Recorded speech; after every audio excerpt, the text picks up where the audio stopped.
हरियाणा के चरखी दादरी हत्याकांड पर बीएसपी प्रमुख मायावती की तरफ से क्या कहा गया आप देखिए। मॉब लिंचिंग का रोक खत्म नहीं हो रहा है, यह मायावती की तरफ से बयान है। हरियाणा के चरखी दादरी में मानवता शर्मसार हुई है। युवक की पीट पीट कर हत्या करना शर्मनाक है। हरियाणा की कानून व्यवस्था की पोल इससे खुली है। तो मायावती का यह एक्सपर्ट पोस्ट जो कि भीड़ हत्या मॉब लिंचिंग का रोक खत्म होने का नाम नहीं ले रहा, चरखी दादरी में जो हुआ उसकी कड़े शब्दों में निंदा की गई है। अति दुखद है ये। तो बीएसपी चीफ मायावती ने भी कहा है कि मॉब लिंचिंग का ये रोक खत्म होने का नाम नहीं ले रहा है। टीवी9 संवाददाता ने चरखी दादरी के उस इलाके में रहने वाले लोगों से बात की है। हमारे रिपोर्टर ग्राउंड पर पहुंचे जहां मॉब लिंचिंग हुई, लोगों ने वहां पर क्या बताया सुनिए जरा। मतलब थाने में ले जाने के बाद हम लोगों को तो कोई कुछ किया नहीं, हम लोगों को पुलिस का फुल सपोर्ट मिल रहा है। मतलब पुलिस हम लोगों को ड्यूटी दे रहा है, हम लोग थाने में कोई मारपीट नहीं हुआ है। हम लोग जितने लोग थाने में थे हम लोग सेफ थे। अभी वो लोग मतलब काम पे गया था, मोबाइल छोड़ के गया था। वो लोग हमको सुनने में आया कि यही से झुग्गी से उठा के लेके गया, शब्बीर को भी इनको भी। 27 तारीख को पहले हमने 25 तारीख को ऐसे ही होगा, हम गोश्त लाया था भैंस का, तो हमने ला तो हम खाता है इसलिए हमने लाया है। उनका बस 27 तारीख को पता ना किसी को पता होगा, वो लोग आया है। हम सब लोग काम पे गए था, कोई भी नहीं था घर पे, बस बच्चा था और एक लड़का था, यही था। फिर बहुत आदमी आके बस गाड़ी गुड़े वहाँ खड़ा करके इनको मारपीट शुरू कर दिया है। और उनका बता रहा था तुमने गाय का गोश्त खा रहा है, गाय का गोश्त खा रहा है तो निकालो निकालो, ये जबरदस्ती कह रहा था। फिर कह रहा नहीं हमने गाय का नहीं खाया, हम भैंस का खाया है। हमारे घर में भी चेक किया था और वीडियो भी बना लिया, हमने दाल चावल बना के रख लिया था। अच्छा हाँ, आप लोगों ने दाल चावल बनाए थे? हाँ हाँ। और साबिर के खाने में क्या था? साबिर के खाने में मुझे नहीं पता, साबिर तो वहाँ पर रहते थे। हम साबिर को अभी आज तक आंखों से ही नहीं देखा था। हम काम पे नहीं जाते हैं। असरुद्दीन को जानते थे आप? हाँ, असरुद्दीन को जानते, वो यही जुग्गी पे रहते थे। तो असरुद्दीन के साथ मारपीट क्यों हुई? वही भैंस का मांस लाए थे हमारे यहाँ, तो भैंस का मांस को किसी ने बताया कि हम गौ मांस खाते हैं, इसी कारण वो लोग आके ऐसा लफंगा कर दिया और उसको मारा। तो देखिए खाने का वीडियो बनाया, घर से निकाल कर ले गए और उसके बाद ये पूरा वाकया सामने आया जिसमें युवक की मौत हो गई। दानिश कुरैशी जी, आप कुछ बोलना चाह रहे थे, आप अपनी बात को रखिए। लेकिन एक मेरा सवाल यह भी है कि दीपक बाबरिया जो कि कांग्रेस के नेता है, उनकी तरफ से यह तक शक जाहिर किया गया कि क्योंकि चुनाव है ऐसे में यह सब कुछ सोच समझकर किया गया है, एक बड़ी साजिश की तरफ उनकी तरफ से इशारा किया गया, आरोप लगाया गया। आपको ऐसा लगता है क्या? देखिए मैं आपको एक बात बताऊं समीर, कांग्रेस की दिक्कत क्या है कि वो सारी चीजें चुनाव के नुक्ते नजर से देखती है और चुनाव को ही बस वो चुनाव के वक्त ही 2-4-6 महीने बाहर आती है, फिर उसके बाद वो लौट के चली आती है। आप देखेंगे कि संविधान का वो लेकर पहुंच जाते हैं पार्लियामेंट में, लेकिन उसको लागू करने के लिए जमीन पर जब उतरना होता है तब मुसलमानों की सुरक्षा, दलितों की सुरक्षा करने के लिए कोई नहीं आता, और खास करके कांग्रेस तो कभी भी नहीं आती। रह गई बात, अभी मैं ये कह रहा था कि वीएचपी के जो प्रवक्ता हैं तिवारी जी, वो ये कह रहे थे कि जब तक ये खत्म नहीं होगा तब तक इस तरह की घटना होती रहेंगी। तो देखिए मैं आपको बताऊं वीएचपी का प्रॉब्लम क्या है कि वो खुद कानून बनने के फिराक में। मुझे ये बताइए, इस देश में हमारे यहाँ बलात्कार के लिए कानून है, हत्या के लिए कानून है, लूट के लिए कानून है, चोरी के लिए कानून है, लेकिन अगर वो हत्याएं नहीं खत्म हो रही तो क्या ये सब उतारू हो जाएंगे उसके ऊपर कि भाई हत्या के लिए अगर इंतजार करने की जरूरत नहीं, हम खुद वो बनेंगे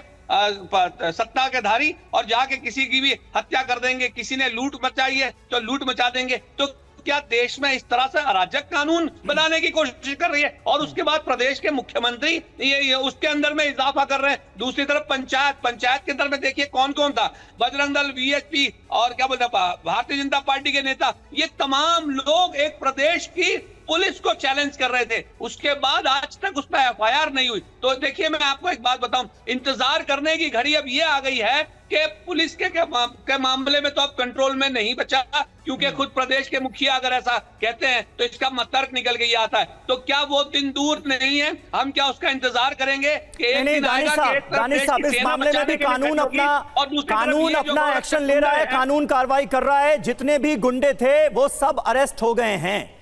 ये हमें नहीं भूलना चाहिए। ऐसा नहीं है कि कार्रवाई नहीं हुई उन लोगों के खिलाफ। संजय सरकार साहब हमारे साथ मौजूद हैं, बहुत देर से कुछ ऐड करना चाह रहे हैं। संजय सरकार साहब, ये मॉब लिंचिंग की घटनाएं आखिर कैसे रुकेंगी? हमने देखा कि 2017 में प्रधानमंत्री के बयान का भी मैंने जिक्र किया, उसके बाद थोड़ी सी कमी आई थी इस तरह की घटनाओं में, लेकिन अब महाराष्ट्र से इस तरह की घटना का सामने आना, हरियाणा से इस तरह की घटना का सामने आना, कोई कनेक्शन देखते हैं क्या चुनावों से?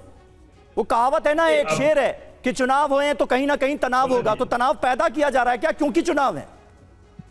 देखिए, अवधेश जी बहुत सारे चीज बोले हैं, मैं अवधेश जी को सवाल का जवाब दे देता हूं। जी बोलिए। नॉर्थ ईस्ट में, मणिपुर में, अरुणाचल में, नागालैंड में, मिजोरम में, मेघालय में यहाँ गो मांस खाया जाता है। हम इसके लिए खाते नहीं, उसके लिए हम नहीं बोलने चाहते हैं। गोवा में भी खाया जाता है, चलिए वो ठीक है, लेकिन गो संरक्षण के बाद में बोल रहे हैं। लेकिन गो संरक्षण आलमा जैसे कंपनी से Bharatiya Janata party electronic board से करोड़ों चंदा ले लेते हैं, तो वहां पर गो संरक्षण कहाँ रहता है अवधेश जी? वो कहाँ रहता है गो संरक्षण? गौ संरक्षण वहां पर होता है कि नहीं है? वहां गौ संरक्षण में चंदा लेते हैं, उसके लिए गौ संरक्षण नहीं होता है। आपको निगाह एक आंख से देखना नहीं है, दो आंख से देखना है। और ये जो घटना घटेगी एक राजनीतिक कारण है। भारतीय जनता पार्टी हरियाणा में बहुत बुरे हाल है, जो अभी वहां पर हर बूथ में वहां पर किसान लोग पंचायत बैठा रहे भारतीय जनता पार्टी को खिलाफ। और भारतीय जनता पार्टी एक मूव लिंचिंग करके इसको जिंदा रखना चाहता है। हिंदू मुसलमान और गौ मांस का खाना नहीं है। संविधान में कहीं कहा नहीं किया आप क्या खाएंगे नहीं खाएंगे, उसको रोक नहीं कर सकता, कोर्ट नहीं रोक सकता है। तो अवधेश कुमार जी कौन सा खेत का मूल्य जो रुकने के लिए वहां आ जाते हैं, वहां आ जाते हैं। बड़े बड़े बंगाल से लेकर सबको। अब बलात्कार के बारे में भी बोल रहे थे, बलात्कार जब बोले तो फरुखाबाद में 2 दिन पहले क्या घटना हुआ, 2 बच्ची को वहां पर हत्या करके बलात्कार करके पेड़ में झुला गया। कानपुर घाटमपुर में का, उन्नाव में क्या घटना घट गया, हथरास में क्या घटना गया, बदायूं में क्या घटना गया, मुरादाबाद में क्या घटना घट गया। आप बुंदेलखंड में 6 दलित बच्ची को बलात्कार करके घुसा गया। तो वहां पर यहाँ पर भारतीय विश्व हिंदू परिषद को जो आदमी है वो बोलते नहीं है, जानते नहीं है। सब एक नजर से मत देखिए, 2 नजर से देखिए है। ठीक है। अगर हिंदुओं का रक्षा, गौ रक्षा संरक्षण, आपको जो बीफ आलाना जैसे बीफ कंपनी वहां सब चंदा नहीं ले सकता। आप कौन से हिंदू है जब भारतीय जनता पार्टी जैसे इतना बड़ा पार्टी होती है, एक आलाना जैसे बीफ कंपनी से भी चंदा, एक्सपोर्टर कंपनी से भी चंदा ले लेता है आपने, वहां पर गौ संरक्षण की बात बोलते हैं आपने। ठीक है, आपने सियासी मजबूरी का सवाल आपने यहां पर उठाया है संजय सरकार जी। अवधेश जी, आपसे सवाल इसी को लेकर है जिसका जिक्र, सियासी मजबूरी का जिक्र किया जा रहा है संजय सरकार जी की तरफ से। क्या वाकई में आपको नजर आता है, क्योंकि अगर हम जो बयान दिया गया हरियाणा के सीएम की तरफ से, उसको जो आधार बनाए, इस बयान के आखिर में उनकी तरफ से जो बोला गया वो ये कि ऐसे घटनाओं से लोगों को बचना चाहिए। जो भी लोग इसमें शामिल होते हैं, बजाय कि वो ये बोलते कि जो भी इस मामले में दोषी होगा उसके खिलाफ कड़ी से कड़ी कार्रवाई की जाएगी, निंदा की जाए, उन्होंने ये वाली बात कही।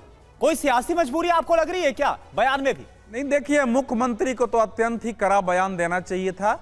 और कोई भी कारण हिंसा, हत्या और आतंकवाद को जो है उसको जस्टिफाई नहीं कर सकता है, कोई भी कारण हो।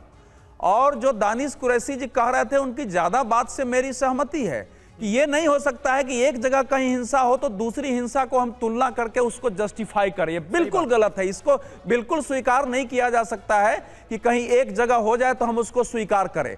मुख्यमंत्री को तो बिल्कुल कड़ा स्टैंड लेना ही चाहिए। अब ये उनका फेलियर है, ये हरियाणा सरकार का फेलियर है कि अगर वहां गौ की हत्या हुई है या गौ तस्करी हो रही है तो ये कंप्लीट फेलियर है। 10 साल से वहां सरकार है, उसको शर्म नहीं आती है कि क्यों उसके राज्य में ऐसी घटना हुई है। सरकार का फेलियर है। अब उसको चुनाव के लिए अगर वो यूज करेंगे तो लोगों को दिखाई नहीं देता है क्या कि आपके राज्य में क्या हो रहा है।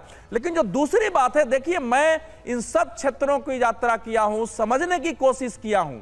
हमेशा मैं ऐसे जो कह रहे हैं ना कि एकदम खुलेआम कोई पूर्वोत्तर में गाय कटती होगी और लोग खाते, वो स्थिति भारत में कहीं नहीं है। ये बिल्कुल झूठ प्रचार होता है। यद्यपि वहां बैन नहीं है, बैन हो भी नहीं सकता है इस स्थिति में, पहली बात। दूसरा है कि भारत में गो, उसके बछड़े और बैल के मांस के निर्यात पर बिल्कुल बैन है। 1 पैसे का निर्यात नहीं होता है। वो बीफ का मतलब भैंस का मांस होता है। हमारे यहाँ गोरक्षकों में भी अगर एक गलतफहमी है कि बीफ का मतलब गाय का मांस होता है, तो उनको भी समझने की आवश्यकता है। कहीं हर जगह गाय का मांस इतना आसान नहीं है। लेकिन मैंने मेवात के इलाकों में, कुछ इलाके में, पश्चिम बंगाल में मैंने देखा है, इसकी जांच की है। गाय कटते हैं, उसके मांस बनते हैं, वो बिकते हैं और यहाँ के लोगों को पता है। तो ये सरकारों का फेलियर है ठीक है, ये सरकारों का फेल्योर है, ये सरकारों का फेल्योर है। ये आपने एक महत्वपूर्ण बात कही। ठीक है विजय शंकर जी, एक मिनट सरकार साहब, ऐसे नहीं भाई। विजय शंकर जी, आप बहुत देर से ऐड करना चाह रहे थे, अपनी बात रखना चाह रहे थे। सरकारों का फेल्योर आप मानते हैं क्या ऐसी घटनाओं को जिसमें किसी ट्रेन में बुजुर्ग के साथ पिटाई हो जाए, हरियाणा में चरखी दादरी में गौमांस के शक में एक इंसान की पीट कर हत्या कर दी जाए? आपको लगता है क्या कि कहीं ना कहीं सरकारों पर भी इस बात का प्रेशर रहता है कि अगर कड़ा एक्शन लेने वाला बयान भी दे दिया तो हिंदूवादी संगठन नाराज हो जाएंगे, विश्व हिंदू परिषद भी ऐतराज करने लगेगा, वोट बैंक का डर भी सताने लगेगा? यह दिक्कत है क्या? देखो समीर जी, ये पश्चिम बंगाल के मुख्यमंत्री नहीं है सब जगह, जहां पर हत्याएं होती हैं और वो चुप रहती हैं। सारे देश की सरकारों में कड़े निर्णय होते हैं और जो कोई दोषी पाया जाता है उसको दंड मिलता है। ये पश्चिम बंगाल की सरकारें नहीं हैं जो संविधान की बात करते हैं। और मैंने पहले ही बताया कि सीबीआई वाले जैसे अगर जांच करने जाते हैं उनके साथ पिटाई की जाती है, उनको बंधक बनाया जाता है। तो मैं ये कह रहा हूं कि ये तो बात ना करें, और जो चर्चाएं होती हैं बार बार, तो एक ही बात मेरा कहना है कि ये वकालत करना बंद कर दें।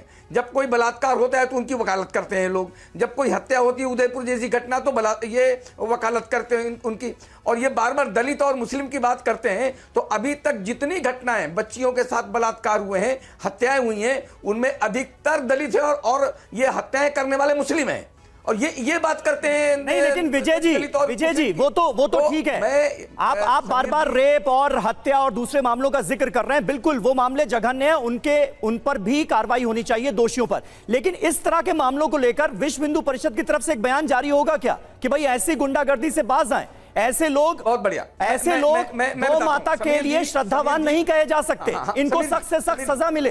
करेंगे क्या आप? समीर जी, हाँ समीर जी, जब ये विषय सारा चल रहा था बॉम्ब लिंचिंग, तो हमने सारे देश में एक रिसर्च किया, उसमें लगभग 350 घटनाएं निकाली, उसमें 350 घटनाएं मॉब लिंचिंग की मुस्लिमों की तरफ से थी। 350 घटनाएं मुस्लिमों की तरफ थी। हमने मीडिया कोई भी करे, वो मुस्लिम करे, हिंदू करे, जो भी ऐसा करे तो वो उसको सजा मिले। अगर ये वकालत उनकी बंद कर दें। देखो संविधान है, लोकतंत्र है, और भारत में लोकतंत्र इसलिए चूंकि हिंदू है। एक बात समझ लीजिए समीर जी, और मैं ये कहता हूं कि उनको उकसाने की कोशिश न की जाए, हिंदुओं के ऊपर बलात् उकसाने की कोशिश न की जाए, क्योंकि वो भी मानव हैं, वो भी आदमी हैं। अगर कोई घटना घटती है तो मैं कहता हूं उनको दंड तो कानून देगा। इस देश में संविधान का राज्य है, बिल्कुल चलता है। बिल्कुल विजय जी, बिल्कुल, और ऐसे में कानून के हिसाब से ही चलना चाहिए, वो नहीं होना चाहिए जो हमने देखा चरखी दादरी में, या फिर जो हम देख रहे हैं महाराष्ट्र में एक बुजुर्ग के साथ ट्रेन के अंदर हुआ। कानून को अपने हिसाब से काम करना चाहिए।